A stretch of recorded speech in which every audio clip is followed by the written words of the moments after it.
Okay, so the next question is by Nitesh Raina.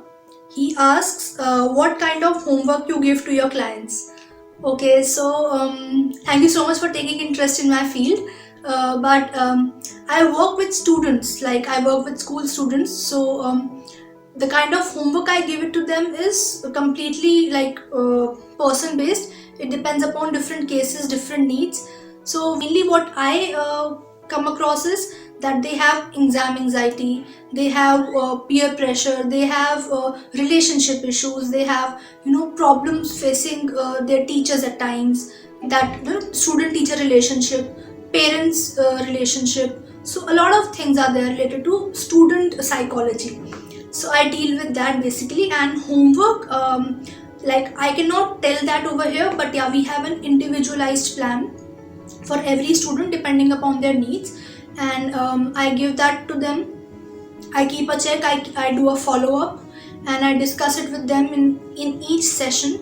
So it is not a mechanical thing, it's a very flexible thing. Like our field is very flexible. We take decisions very, on the spot kind of thing, that we go through what they have done, and according to that we give them the next homework as you asked. So it keeps on changing, it's very dynamic.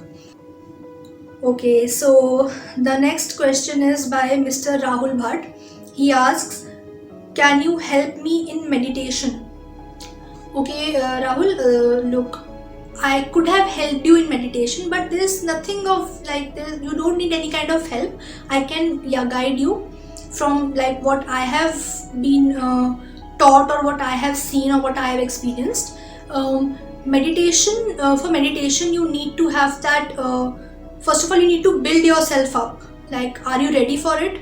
Because many people begin with it unconsciously, that yeah, I'll be doing meditation, but after few days or few weeks they leave it, because they lose that patience or that zest of doing meditation. So you need to have that in you first. You need to have that concentration. You need to sit for hours, minutes, like how, like if you are sitting for meditation, you don't think about time, you don't think about any deadlines, any commitments. You are just there, blank. And you should feel that your body, your soul, your mind is relaxed. So you should feel that. But for your meditation thing, I'll suggest you to watch few videos on meditation, the basic ones, where they have started meditation from the basic level, and not the professional ones, because you need to build yourself up. Once you have built that focus, that concentration in you, then you can go on with the different levels of meditation. So yeah, the next question is by, okay, so this person has told me not to take the name, so I'll only read out the question and I'll answer them. So the question is, how to overcome social anxiety and what leads to social anxiety. So first of all, it's a very nice question, and I'll be answering your question, but first of all I would like to do a little promotion. Sorry, I have uploaded a video on social anxiety before this, like way back, so you can go and check it out in my YouTube channel and you'll get that video. So you'll get a lot of details about social anxiety, how does it occur, and what can you do to eradicate it from your life. But here, as you asked, I'll give you a little brief up kind of thing. So first of all, social anxiety, it runs in the family, and for many people, like maybe their parents, their grandparents, or their generation, it keeps it like it shifts from generation to generation. So maybe anybody in the family had faced any kind of experience, or maybe it is in their genes, the biological makeup is such that that social anxiety is being carried forward. So maybe this can be one of the reasons. So you need to check that upon, that your father, your mother, or anybody from their family side are facing any kind of social anxiety or similar issues. So if yes is the answer, then yeah, the roots are coming from there. So you need to understand. So in that case, you cannot do anything. It's been given you genetically or hereditary. But what you can do is you can take some steps, so maybe not fully eradicate it, but yeah, you can work upon it and you can regulate it. So what you can do is you can ask for a support group system, which is like you can talk to your peers, you can talk to your colleagues, your friends, your relatives, your siblings, anybody whom you are in contact with, that anybody is been facing the same issue which you are facing of social anxiety. If you feel that yeah, somebody is there who's connected to you in this way, similar to this, then you can share your experiences with that person and ask for their experiences, and you will feel an in-group feeling that yeah, I'm not alone, somebody else is also there who's going through the same thing. And you can ask that person that how he or she is coping up with that. You can, obviously it doesn't matter that it has to work for you, but yeah, at least you can give it a try. And if you feel that yeah, it's doing wonders to you, then you can carry that on. Otherwise, what you can do is it depends, like in particular situations you are fine, in another situation you are feeling very anxious, so you have to figure that out. You need to scan it, that in which particular social situation you are feeling that social anxiety.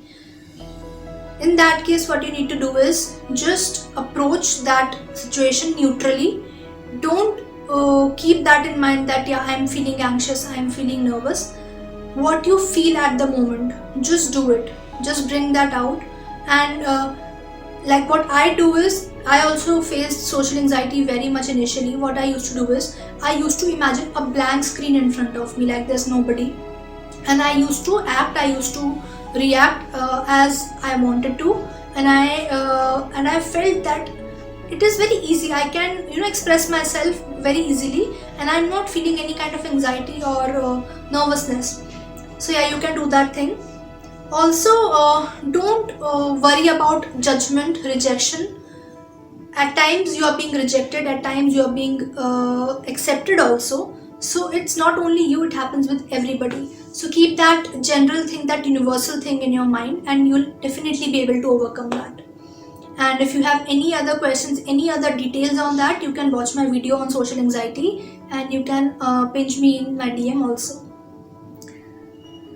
Okay, so the next question is by Ranjit. He asks, how can somebody know about the attack of fear, anxiety or panic? How can somebody feel the anxiety or discomfort around others? Okay, so kind of a similar question which I answered before, anxiety or fear. So over here, if you want to understand that you are suffering from anxiety or fear or anybody else is facing that, it shows up in your physicality. There are some signs, physical signs which you can see, and you can make it out that the person is feeling anxious or is afraid of something. We fight or we flight the situation. So in that case, what happens is our blood pressure rises, our heart rate increases, we start sweating, our digestion or our excretory system or our circulatory system, all these systems reacts in a very extreme manner, and we feel that our body is not relaxed, we feel very fatigued, we feel very burnt out. So yeah, these all things which we face gives us a signal that yeah, we have been encountered with a very threatening situation which impacted us in such a way. Okay, so the next question is, okay, it's again, I cannot take the name of the person, but yeah, I'll be reading out the question and I'll be giving the answer. I have been handling my emotional trauma alone. Discuss किया है बहुत लोगों से, but completely नहीं. They know in words but not the feelings. But मुझे problem नहीं होती. I mean, for a while I feel sad and heartbroken. लगता है कब end होगा, but कुछ time में normal भी हो जाती हूँ. I am not able to figure it out कि मैं actually handle कर लेती हूँ या near future में मुझे spiral की तरह hit करेंगी. I mean, I move on या temporarily खुद को शांत करती हूँ. Okay, so she tried very hard to explain her question and I got it to some extent. I hope that I'll do justice to the answer as well. So as far as what I have understood is that she means that is she resilient enough or is she living in denial? So what I feel is, dear, that you are traveling onto two boats. Your one foot is in the resilient side and your other foot is in the denial side, and it's very dangerous because it can drown at any moment. So you need to make things clear very well, and that's what you need to do. So what happens with you is that I think you distract yourself for that particular moment when you encounter with a situation where you are feeling uncomfortable or which is distressing for you. So you distract yourself for the moment because you don't want to confront it or you want to deny that reality.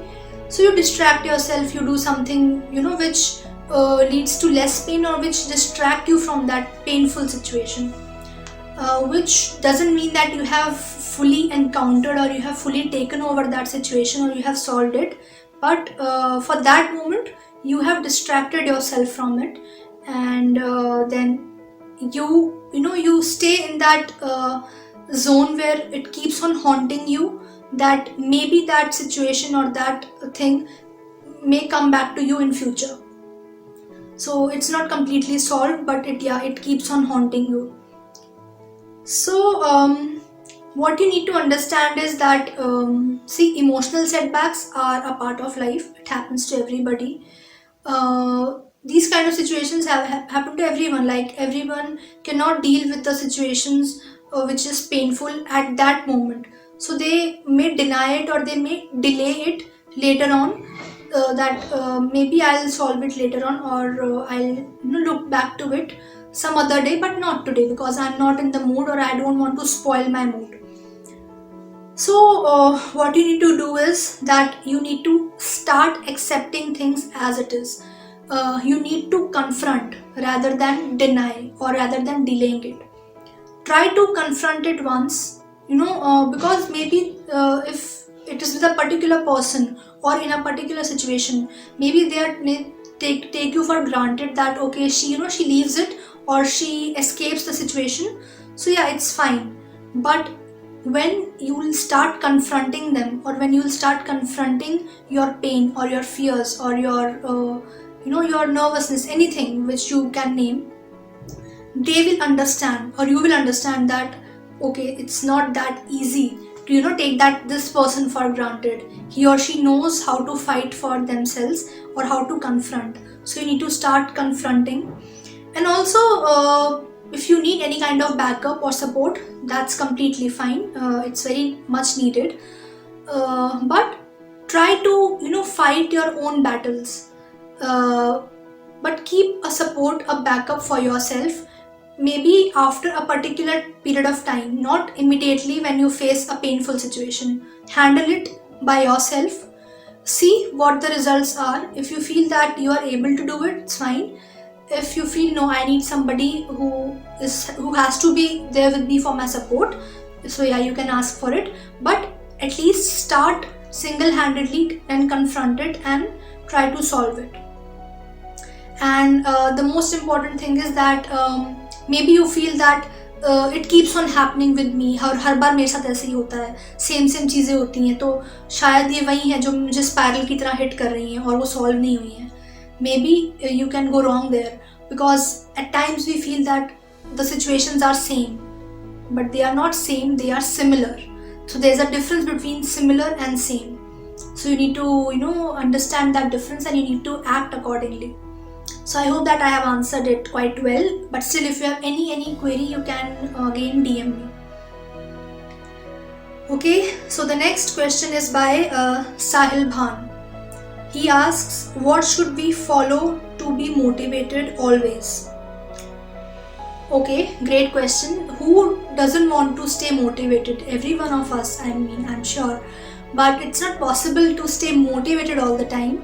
We can be demotivated by somebody or by someone or by ourselves as well, how we act or how we are there in the situation. So it's completely fine to be demotivated as well. But how can you gain back your motivation? That's the important thing, and I'm going to answer on that basis only. So So see, how can you get your motivation back is determination and faith. Personally, I believe these two things matter a lot. If you are determined and if you are faithful to yourself and to others or to your goals, you'll definitely gonna achieve that motivation, that enthusiasm to work towards it. So gain these two things back, and automatically you will be motivated. You will be channelizing your energy, your mind, your body, your soul to a productive thing which you think will bring results to you in coming future.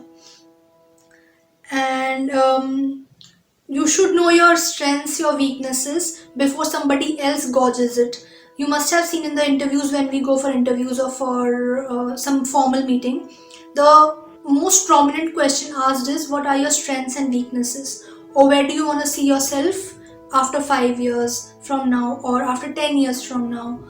So these questions are very prominent. So the interviewer, the person doesn't want to exactly know where you want to be or what you want to become or what are your strengths and weaknesses. They are only gauging your confidence, or they are only gauging you as a person, that how much you know about yourself or how much you have planned for yourself. So if you have that confidence and if you have that plan and that quickness, that wittiness in you, that's gonna help you and that's gonna help them for their company to gain that productivity. So it's very important to know your strengths and weaknesses before somebody else questions you on that and somebody else gauges you. So I hope that I answered it quite well. So the next question is by Skan Sablok. He asks how to calm down when you are angry. Okay, so again I would like to tell you that I have uploaded a video before this on anger and anger management. So you can watch that first to get a lot of things clear, and I think you'll get most of your answers from that video. But today, if you have asked a question, so I'll answer it. I'll brief you up on that. So first of all, you need to know like what is the source or what is the reason for your aggression or for your anger. Is it a particular reason or it keeps on changing with the situation again? So that means is it dynamic or is it stagnant?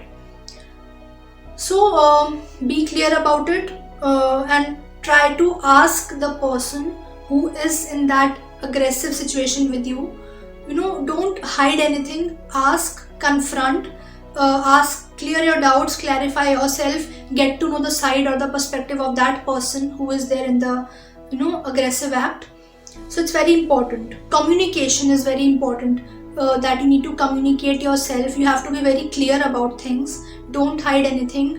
Don't cover up things. Be unfiltered. What it is, and get the same in return. Because if you will speak your unfiltered version, the other person is forced to speak their unfiltered version because they have no reason to hide anything, because you are not hiding anything.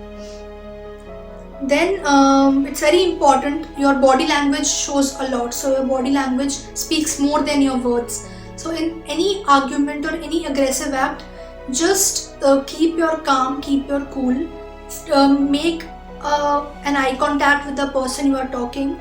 So that eye contact is very important because if you are not maintaining an eye contact, if you are looking here and there, which means that you are not clear in your own thoughts and you are not justifying yourself, and maybe you are hiding something from the person. So if you are confident enough and you know that your points are right, look into the eyes and speak it upfront. Also, at times it is suggested to take time out or to avoid that situation. For that moment, take time out, relax yourself, let the other person also relax, introspect where you went wrong, where the other person went wrong, come to a mutual conclusion, sit and talk to each other peacefully, and then you can see that maybe you can come on some conclusion with that peaceful situation.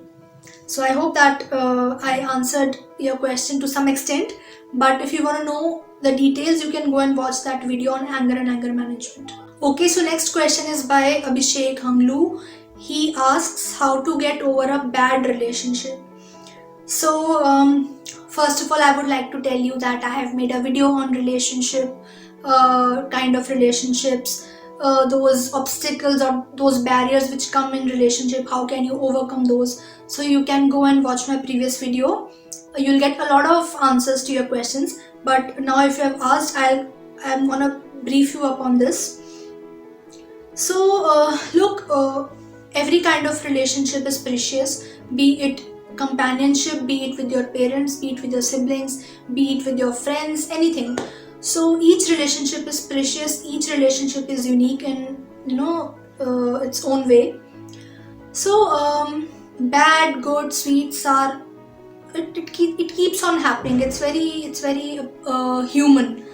So how can you overcome it is that in a relationship it's not only the other person, it's you also.